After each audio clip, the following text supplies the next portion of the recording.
बिस्मिल्लाहिर्रहमानिर्रहीम, अस्सलामु अलैकुम। आप देख रहे हैं प्रोग्राम सलमान मिर्ज़ा के साथ। जनाब, कल जिस तरह से बलूचिस्तान के अंदर दहशत गर्दाना कार्रवाई हुई, आज पाक फौज ने पलट के वार किया। वज़ीरिस्तान में ये ऑपरेशन बेस्ड एक ऑपरेशन किया गया था। इंफॉर्मेशन की इतला पर यह ऑपरेशन किया गया, जिसके नतीजे में 25 दहशत गर्द मारे गए हैं, लेकिन 4 जवानों ने जामे शहादत भी नोश किया है। ये बड़ा कल से लेकर अभी तक बड़े अफसोसनाक वाक़यात हुए हैं और मुझे बड़े अफसोस के साथ कहना पड़ता है कि हमारे मुल्क के अंदर भी बाहर भी कुछ ऐसे अनासर मौजूद हैं जो इस सारे वाक़े को भी जस्टिफाई करने की कोशिश कर रहे हैं। भाई, ये सिवाय दहशतगर्द के और कोई नहीं है जो कि इस तरह की मजमूम कार्रवाइयां कर सकते हैं, जो बसों को रोक के, ट्रक को रोक के लोगों को उतारते हैं, उनको बेदर्दी के साथ कत्ल कर देते हैं। ना इनको पाकिस्तानी कहा जा सकता है और ना ही इनको मुसलमान कहा जा सकता है। आप सब जानते हैं बलूचिस्तान के अंदर पड़ोसी मुल्क भारत, उसकी मुदाखलत, कुलभूषण यादव कहां से पकड़ा गया था, कैसे पकड़ा गया था, सबको पता है, सबको अंदाजा है। और वो लोग इस कदर रिलैक्स हुए थे कि उन्होंने अपने हाजिर सर्विस ऑफिसर को यहां पर दहशत गर्दाना कार्रवाइयां करने के लिए भेजा गया था। पाक फौज ने उसको पकड़ा और उसने जो अपने इंटरव्यू के अंदर इंकशाफात किए कि किस तरह से बलूचिस्तान के अंदर रॉ ने एक नेटवर्क फैलाया हुआ है। अब बहुत हो चुका, अब आज पलटकर वार किया गया। यह भी कहा जा रहा है कि जनाब, जो जो दहशत गर्दाना कार्रवाई में मुलविस होगा उनको कैफरे किरदार तक पहुंचाया जाएगा। इस पर भी आज जरा डिटेल में बात करेंगे। और साथ साथ जनाब, सेनेट का इजलास चल रहा है, कौमी असेंबली और सेनेट का इजलास बुलाया गया है। क्या कानून साजी की जा रही है, क्या वजूहात है, क्या मामलात हैं? क्योंकि ऐसी गुफ्त शनीद है कि जनाब, जो चीफ जस्टिस साहब हैं, उनकी मुद्दत मुलाजमत में तोसी की बात की जा रही है। साथ साथ किसी जस्टिस को चीफ जस्टिस बनने से रोकने के लिए कानून साजी हो रही है। क्या आर्टिकल 175 जो ये कहता है कि जनाब सीनियर मोस्ट जज होंगे वही चीफ जस्टिस बनेंगे, क्या उसमें चेंजेस करने की बात की जा रही है? इन तमाम चीज़ों पर जरा डिटेल में बात करेंगे। राजा रियाज साहब किसी तारुफ के मोहताज नहीं है, मुस्लिम लीग नून के सीनियर रहनुमा है, इस वक्त हमारे साथ मौजूद हैं। आगे चल के अजहर सिद्दीक साहब भी हमें ज्वाइन करेंगे और अब्दुल्ला गुल साहब भी हमारे साथ मौजूद होंगे। लेकिन स्टार्टिंग फ्रॉम यू राजा साहब, अस्सलाम वालेकुम सर, क्या हाल है? जी अल्लाह का शुक्र, ठीक ठाक। अच्छा राजा साहब, मैं सबसे पहले बात करूंगा जो पाकिस्तान का अभी फिलहाल सबसे बड़ा मसला इस वक्त तस्वुर किया जा रहा है। हमने एक तवील जंग लड़ी है, पाकिस्तानी अफवाज ने पाकिस्तानी कौम की मदद से एक तवील जंग लड़ी है, दहशतगर्दी को जड़ से उखाड़ फेंका है। हमने पूरी दुनिया को बावर कराया कि हम पुरअमन कौम है, लेकिन हम पर वार ना किया जाए। लेकिन अब कुछ वाकयात हैं दहशतगर्दों की जो कि इस तरह की मजमूम कार्रवाइयां कर रहे हैं। सर, आज इंटेलिजेंस बेस्ड ऑपरेशन किया गया, 25 दहशतगर्दों को मारा गया। मैं चाहूंगा सर यहीं से गुफ्तगू का सिलसिला आगाज करते हैं। क्या कहेंगे सर आप? जी आपका बहुत शुक्रिया। बात यह है जी कि जिस तरह आपने खुद कहा है कि बलूचिस्तान में बहुत ज्यादा मुदाखलत है अफगानिस्तान की और इंडिया की।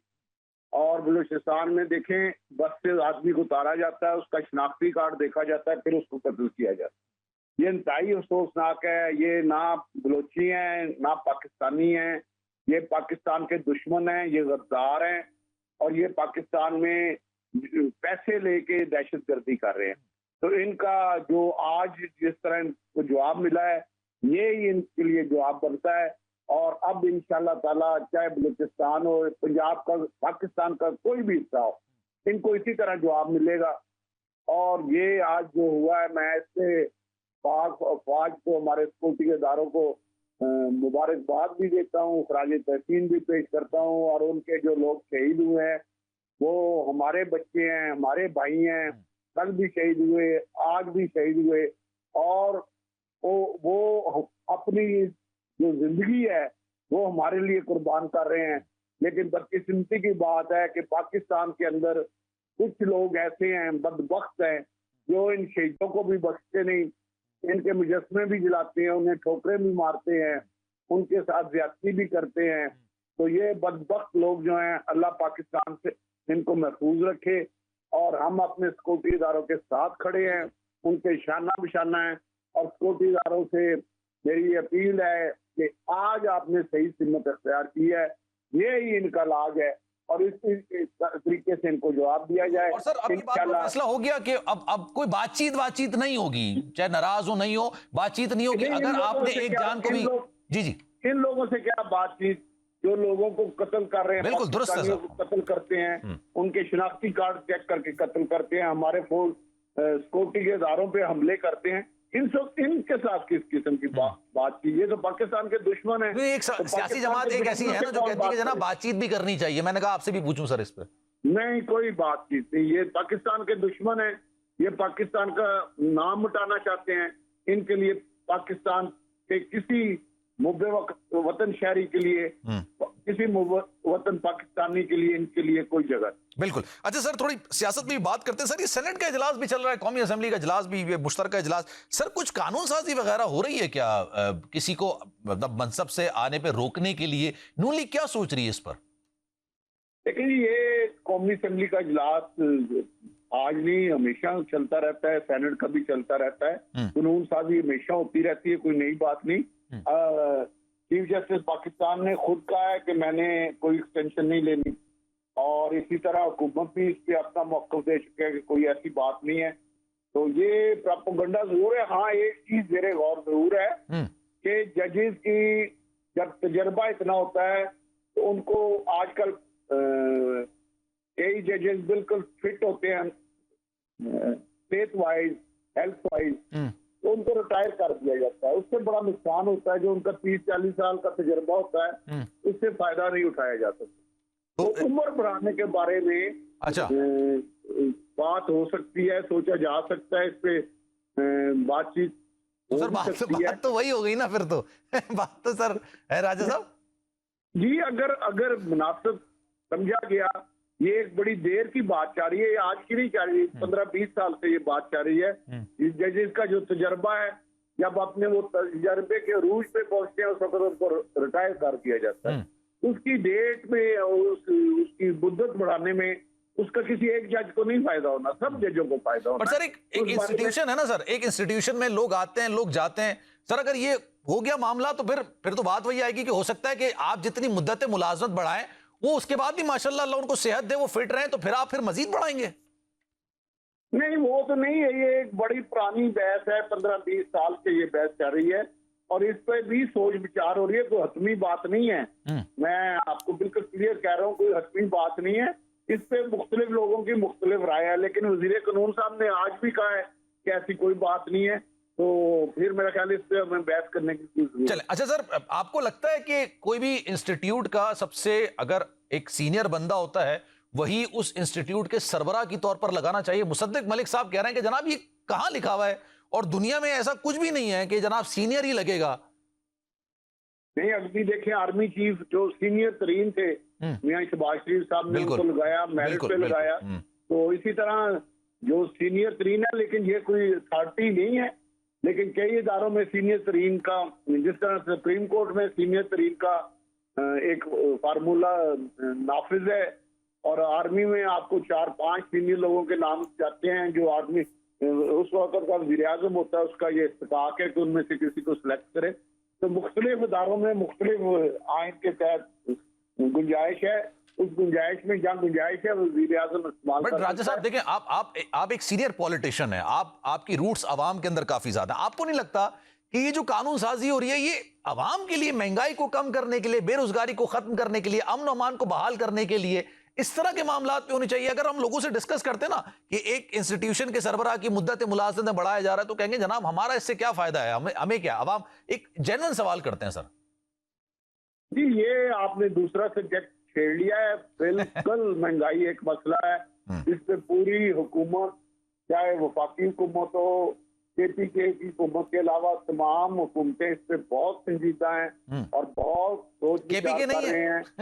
KPK तो उनका तो इशू ही और है ना, उनका तो काम हमारे वक्त लड़ाई झगड़ा और फसाद का, उनका तो मिशन ही और है ना। लेकिन बाकी हुकूमतें, सूबाई भी और वफाकी हुकूमत इस पे बहुत ज्यादा सीरियस है, बहुत ज्यादा इस पे वर्किंग हो रही है। खास तौर पे बिजली के बिलों ने तो लोगों को रुला दिया है। लोगों ने जेवर बेच के, मोटरसाइकिल बेच के, अपने घर का चीजें बेच के बिल दिए हैं। तो ये बिल जो अगर इस तरह रहे तो फिर पाकिस्तान ने तो सर मैं देखिए, आप इस बात को बिल्कुल, मैं इस बात को तस्लीम करता हूं कि आप ये बात समझते हैं कि लोगों के लिए बिजली का बिल भरना नेक्स्ट टू इम्पॉसिबल हो गया है। तो सर ये IPPs के खिलाफ फिर क्यों कार्रवाई नहीं होती? कौन रोकता है IPPs के खिलाफ कार्रवाई करने से? मैं तो बिल्कुल वज़ीर आज़म से मुतालबा किया है, आपके चैनल पे भी कर देता हूँ कि ये IPP को बिल्कुल सख्त अल्फाज के साथ इनके साथ डील की जाए। इन्होंने बहुत लूट किया है। चाहे अगर वो मंसूबे जो बनाए, उस वक्त जरूरत थी बिजली की, मंसूबे बनाए गए, लेकिन इन्होंने पाकिस्तान को बहुत लूट लिया है। अब इनको एक सबक देना चाहिए, एक लेसन देना चाहिए क्योंकि ये अगर मौके वतन पाकिस्तानी है तो ये खुद कहें। सर कौन कि करेगा? हमें- देखें, मैं आपको बताऊं सर, आप लोगों की हुकूमत, उससे पहले मुशर्रफ साहब की हुकूमत, मुशर्रफ साहब के बाद आपकी पीपल्स पार्टी की हुकूमत आई, फिर आपकी हुकूमत आई, फिर पीटीआई की हुकूमत आई, अब आपकी फिर हुकूमत आ चुकी है, लेकिन सर कोई कार्रवाई इनके खिलाफ नहीं हो पाती है। क्यों नहीं हो पाती सर? सर ये कार्रवाई वज़ीर-ए-आज़म साहब से गुजारिश है कि उन्हें करनी पड़ेगी मुल्क के लिए और मुल्क के गरीब अवाम के लिए, क्योंकि गरीब अवाम की अब बस हो गई है, वो नहीं बिल दे सकते। लोगों ने अपने बिल बिजली के मीटर कटाने शुरू कर दिए हैं। लोगों के बस में अच्छे अच्छे लोग जो हैं, मैं खुद सोलर लगवाया, उसके अलावा मेरा इतना बिल आया कि मैं खुद परेशान हूँ। तो बिल वाकई एक इश्यू है।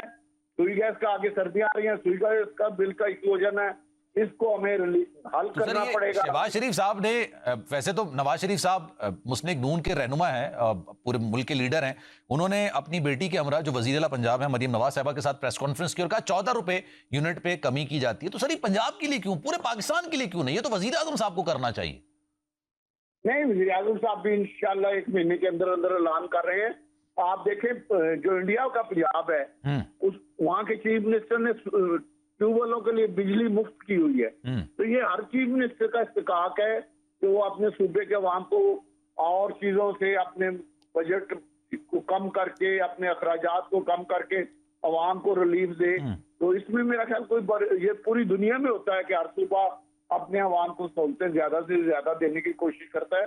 तो इसको एक तनकीद नहीं करनी चाहिए, मैं समझता हूँ इसको एक अच्छी चीज नहीं सर, मैं करनी तनकीद चाहिए। नहीं कर रहा, मैं कह रहा हूं वहां पे अच्छा इकदाम हुआ है तो बाकी सूबे में कहते हैं पाकिस्तानी, हम भी तो पाकिस्तानी है बाकी ना। सूबों को भी करना चाहिए। ये जो यहाँ फार्मूला है उन्हें भी अडॉप्ट करना चाहिए। और वज़ीर-ए-आज़म साहब भी, मैं आपको बता रहा हूँ कि इंशाल्लाह सितंबर में एक बहुत बड़ा रिलीफ बिजली के बिलों के हवाले से इंडस्ट्री के लिए और कमर्शियल और घरेलू के लिए एक बड़ा रिलीफ का ऐलान करने जा रहे हैं। ठीक है। अच्छा सर ये भी बताइएगा, 12 जुलाई का सुप्रीम कोर्ट का एक फैसला आता है, आप लोगों के जो नो कॉन्फिडेंस मोशन थी, उस वक्त आप अपोजिशन लीडर थे सर, एक कासिम सूरी साहब ने एक रूलिंग दी और उसके बाद पार्लियामेंट खत्म कर दी थी, आप लोग नून लीग सुप्रीम कोर्ट के अंदर चली गई थी।